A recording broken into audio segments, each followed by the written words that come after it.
नमस्कार मित्रमैत्रिणींनो, एव्हरीथिंग या चॅनलमध्ये आपल्या सर्वांचे खूप खूप स्वागत आहे. मित्रमैत्रिणींनो, आज आपण वीर गावचे श्रीनाथ म्हस्कोबा यांच्याबद्दल माहिती पाहणार आहोत. पौराणिक आणि ऐतिहासिक महत्त्व लाभलेल्या पुणे जिल्ह्यातील पुरंदर तालुक्याचे मुख्यालय असलेल्या सासवड शहरापासून 25 किलोमीटर आणि अवघ्या महाराष्ट्राचे कुलदैवत असणाऱ्या श्री खंडेरायांच्या जेजुरीपासून 30 किलोमीटर अंतरावर पुणे व सातारा जिल्ह्याच्या सीमेवर वीरगाव नावाचे गाव असून येथे पूर्ण गंगेच्या उत्तर तीरावर श्रीनाथ म्हस्कोबाचे पवित्र देवस्थान आहे. हे मंदिर दगडी बांधकाम असणारे देऊळवाडा या भव्य प्रकारात असून पूर्वाभिमुख मंदिराचे सदर सभामंडप गाभारा अशी रचना केलेली आहे. मंदिराच्या चहूबाजूचे उंच असा चिरेबंदी तट असून पूर्व व दक्षिण असे 2 महाद्वारे आहेत. गाभाऱ्यात श्रीनाथ जोगेश्वरी आई यांची स्वयंभू मूर्ती आहे. श्रीनाथ हे काशीचे कोतवाल काळभैरव तसेच सोनारीची सिद्धभैरव असून कमळाजी नामक धनगर भक्तामुळे वीर या ठिकाणी वास्तव्यास आले आहेत. हा देव स्मशानभूमीत प्रकट झाल्याने त्याला म्हस्कोबा असे नाव मिळाले आहे. हे क्षेत्र वीर येथे काशी खंडाचे श्री काळभैरव श्रीनाथ म्हस्कोबा महाराज यांचे जागृत देवस्थान आहे. हे मंदिर पूर्वाभिमुख असून मुख्य दरवाजापासून प्रवेश केल्यावर पादुका मंदिर आणि श्रीनाथांचे वाहन अश्व घोडा आहे. यात्रा काळात पादुका मंदिराचे शिखरापासून मुख्य मंदिराच्या काळापर्यंत फेटा बांधतात. त्याला ध्वज बांधणे असे म्हणतात. याच्या दरम्यान भव्य दगडी कासव आहे. कासवावर देवापुढे उभे राहून भक्तगण नवस बोलतात. देऊळवाड्याच्या ताटात आतील बाजूने श्रीनाथांचे मानकरी शिंगाडे तरडे बुरुगळे भटकर ढवाण राऊत यांना यात्रा काळात व इतर वेळी राहण्यासाठी ओवऱ्या आहेत. मंदिराच्या मुख्य द्वाराच्या पायरीवर बाहेरच्या बाजूला मोठी घंटा आहे. सदरेवरून गाभाऱ्यात प्रवेश करताना सभामंडपात डाव्या बाजूला श्रीनाथांचे वाहन अश्व आहे. यांचे नाव चिंतामणी असे आहे आणि या अश्वासमोर आदिशक्ती तुकाई देवीची महिषासूर मर्दिनी रूपातील काळ्या पाषाणाची अष्टभुजा मूर्ती आहे. तेथून आत गेल्यावर मुख्य गर्भगृहात श्रीनाथ म्हस्कोबा महाराज आणि आई जोगेश्वरी यांच्या शेंदूर चर्चित स्वयंभू मूर्ती आहे. शेजारीच उजव्या बाजूला देवाचे शेजघर असे आहे. त्यामध्ये श्रीनाथांचा पलंग ठेवलेला आहे. दर्शन घेताना आधी प्रथम पादुका कासव चिंतामणी अश्व तुकाई देवी व नंतर गर्भगृहात श्रीनाथांचे दर्शन घेतल्यानंतर शेजघराजवळच्या दक्षिण दरवाजातून बाहेर पडून काळूबाईचे दर्शन घेतात. मंदिराच्या मागच्या बाजूच्या त्रिमूर्तीचे दर्शन घेऊन गोमुख दर्शन करून मंदिराच्या समोरील उजव्या बाजूस मारुतीचे मंदिर दर्शन घेऊन पुन्हा पादुकाचे दर्शन घेऊन कासवावर आल्यानंतर श्रीनाथांच्या भोवतीची एक प्रदक्षिणा पूर्ण होते. मंदिराला पूर्व आणि दक्षिण असे 2 दरवाजे आहेत. यात्रेदरम्यान सर्व काठ्या पालख्या या पूर्व दरवाजापासून आत प्रवेश करतात.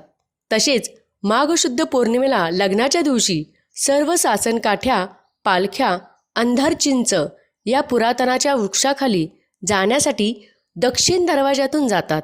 माघ पौर्णिमा ते दशमी हा मुख्य यात्रोत्सव अश्विन महिन्यातील शारदीय नवरात्र व कार्तिक वद्य अष्टमीला श्री काळभैरव जन्मोत्सव हे श्रीनाथ म्हस्कोबा देवस्थानांचे वर्षातील प्रमुख उत्सव आहेत. माघ पौर्णिमेला श्री क्षेत्र वीर येथे मोठी यात्रा भरते. नाथसाहेबांचं चांग भलं सवाई सर्जाचं चांग भलं या गजरात ढोल ताशांच्या निनादात गुलाल खोबऱ्याची चौफेर उधळून करत पारंपरिक व उत्साही वातावरण श्री क्षेत्र वीर येथे श्रीनाथ म्हस्कोबा व देवी जोगेश्वरी यांचा विवाह सोहळा दरवर्षी माघ महिन्यात साजरा होतो. रथसप्तमीच्या दिवशी देवाच्या लग्नपत्रिका वाटण्याचे काम घडशी गुरव हे करतात. श्रीनाथ म्हस्कोबा देवस्थानाचा वार्षिक यात्रा महोत्सव देवांच्या हळदी समारंभाने माघ शुद्ध चतुर्दशीला सुरू होतो. चतुर्दशीच्या सायंकाळी वीर व राऊतवाडी येथील देवाचे मानकरी राऊतमाळी श्रीनाथ महाराजांना भरजरी पोशाख व आदिमाया जोगेश्वरी मातेला मानाची साडी चोळी व हळद वाजत गाजत घेऊन येतात. गुरव पुजारी देवाला हळदीचा पोशाख नेसवतात. नंतर राऊत मंडळींच्या सुवासिनीच्या हस्ते देवाला हळद लावण्यात येते. यावेळी वीर गावातील व पंचक्रोशीतील सुवासिनी देऊळवाड्यात हळद लावण्यासाठी आवर्जून गर्दी करतात. पौर्णिमेच्या दिवशी गावात सर्वत्र गडगनेर असतो. पुरणपोळीचा गोड नैवेद्य करून मंदिरात आणला जातो. कारण गावातील प्रत्येक घरात कमीत कमी एकाल तरी विवाह सोहळ्याच्या 5 दिवस आधी देवाच्या लग्नाच्या 5 दिवसाचे उपवास धरण्याची रिवाज आहे. तो उपवास या दिवशी सोडतात. बाहेरून येणाऱ्या भाविकांना व वऱ्हाडी मंडळींना दुपारनंतर महाप्रसादाची व्यवस्था करण्यात येते. परंपरेनुसार कोडीत, वाई, कन्हेरी, राजेवाडी, भोंडवेवाडी, सोनवडी आणि पुण्यातील कसबा पेठ येथून सोहळ्यासाठी पालख्या येतात. मध्यरात्री 11:30च्या सुमारास राऊतवाडीचे राऊत मंडळी मानाच्या आरत्या, लग्नाचा पोशाख व बाशिंगे मंदिरात आणतात. श्रीनाथ म्हस्कोबा महाराज माघ महिन्याच्या पौर्णिमेला रविवारी राऊतमाळी यांच्या शेतात प्रकट झाल्यामुळे ते वरपक्षाचे झाले. देवाच्या हळदीचा व लग्नाचा मान त्यांना मिळालेला आहे. याच वेळी सालकरी फुलमाळी चाफ्याच्या फुलांची मुंडावळी आणून देतात. लग्नाचा हा सर्व साजशृंगार गुरव पुजारी देवाला करतात. देवाचे मानकरी देवाच्या नावाचा जयघोष करतात. श्रीनाथ म्हस्कोबा महाराजांच्या नावानं चांग भलं करत मानकरी राऊत मंडळीमार्फत श्रीनाथ म्हस्कोबा महाराजांचा लग्न लावले जाते. देवाचा नावाचा जयघोष अर्थात चांग भलं ह्याच मानकरी राऊत मंडळीकडून श्रीनाथ म्हस्कोबा महाराजांच्या लग्नाच्या मंगलाष्टका असतात. त्यानंतर वीर आणि इतर गावच्या काठ्या पालख्या अंधारचिंचे येथे जातात. देवाचे सर्व मानकरी व भाविकांच्या उपस्थितीत वाई, सूर्यवंशी आणि कन्हेरी पाटणे पालख्यांचे स्वागत करतात. त्यावेळी सालकरी फुलमळ्यांनी आणलेल्या कन्हेरीच्या फुलांच्या माळा गुरव पुजारी देवाच्या शिगाडे, तरडे, बुरुंगले, वटकर, ढवाण या 5 वानकरांच्या प्रतिनिधींना घालतात. त्यांना माळकरी असे म्हणतात. कोंडीच्या काठीची व वाईच्या तसेच कन्हेरीच्या काठ्यांची भेटाभेट होते. हा वऱ्हाडी मंडळींचा भेटीचा कार्यक्रम अंधारचिंच बाजारतळ येथे होतो. त्यानंतर सर्व पालख्या काठ्या ढोल ताशासह वाजत गाजत दक्षिण महाद्वाराने रात्री 1:30 वाजण्याच्या सुमारास देऊळवाड्यात प्रवेश होतो. सोहळ्याचे सर्व धार्मिक विधी मानकरी त्यांच्यासह समस्त ग्रामस्थ, विश्वस्त, भाविक भक्त आदींच्या उपस्थितीत पार पडले जातात.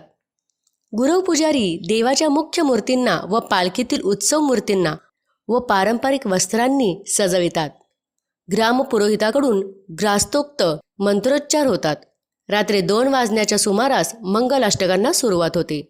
श्रीनाथ म्हस्कोबा देवी जोगेश्वरीच्या लग्नाला लाखो लोक वऱ्हाडी म्हणून मोठ्या प्रमाणात हजेरी लावतात. गुलालात न्हालेल्या भाविकांच्या वऱ्हाडांकडून पडणाऱ्या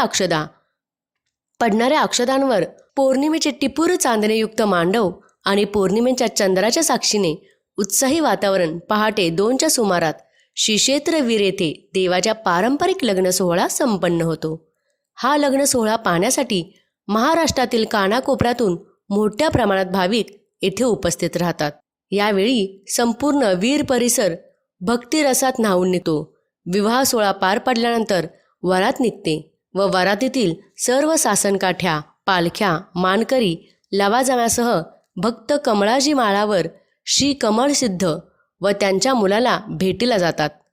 तिथे धूप आरती होऊन पुढे जमदाडे आणि माळी यांचे शेत मधून श्री तुकाई माळाकडे जातात.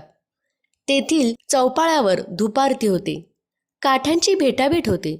तिथून पुढे नाईकवाड्यातून पालखी सोहळा श्री विठ्ठल मंदिरासमोर मुजाबा पाराजवळ येतो. अंधार चिंचे खालून चावडी चौकात येतो.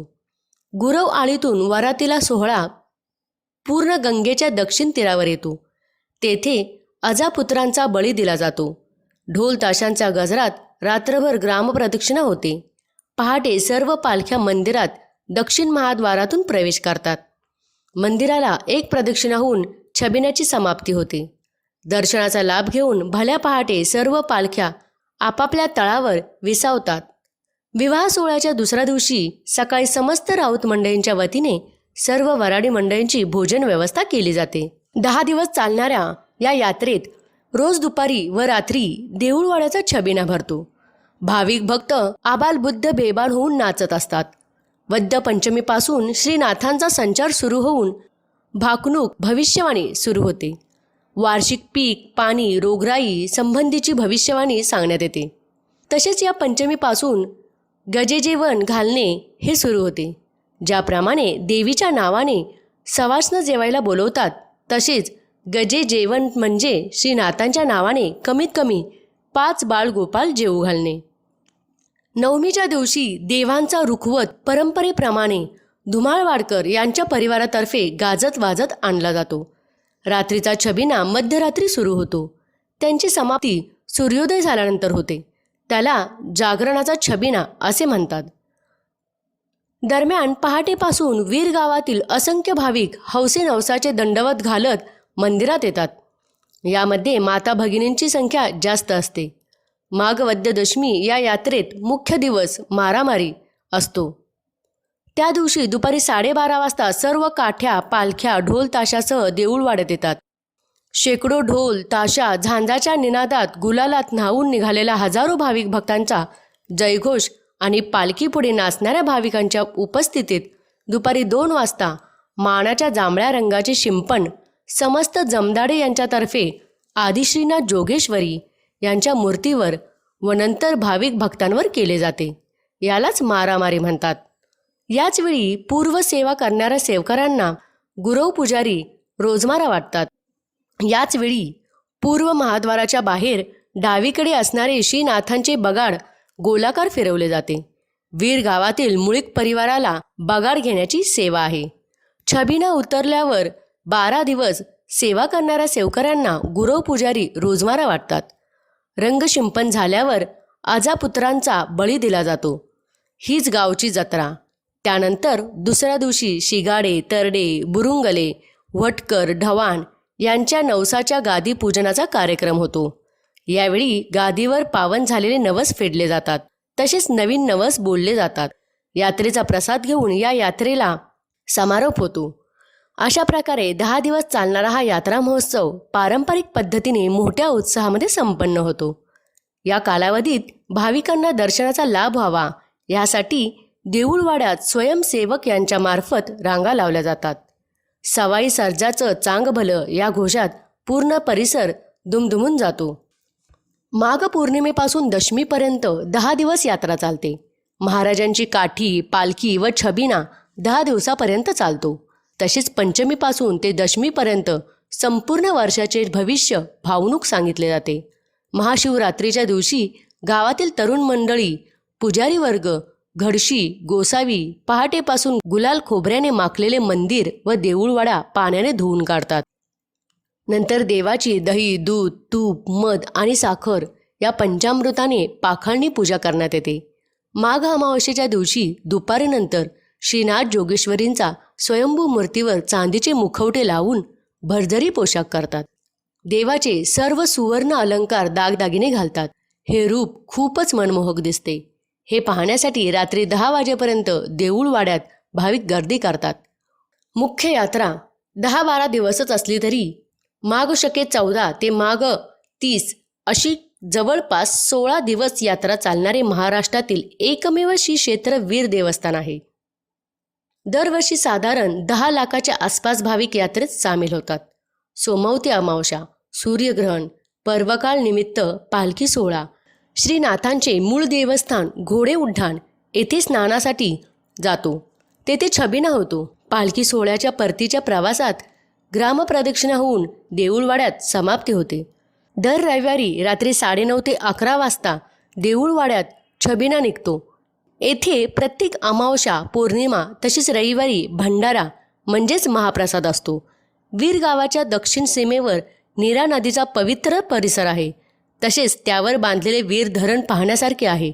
अशा या निसर्ग सौंदर्याने नटलेल्या या गावात श्रीनाथांच्या मंदिरामुळे नावलौकिकात अधिकच भर पडते. तर मित्रांनो, कसा वाटला तुम्हाला हा व्हिडिओ हे मला कमेंट करून नक्की कळवा. आणि असेच विविध प्रकारचे व्हिडिओ पाहण्यासाठी आमच्या चॅनलला लाईक आणि सबस्क्राईब करा आणि बेल आयकॉनला प्रेस करा. धन्यवाद.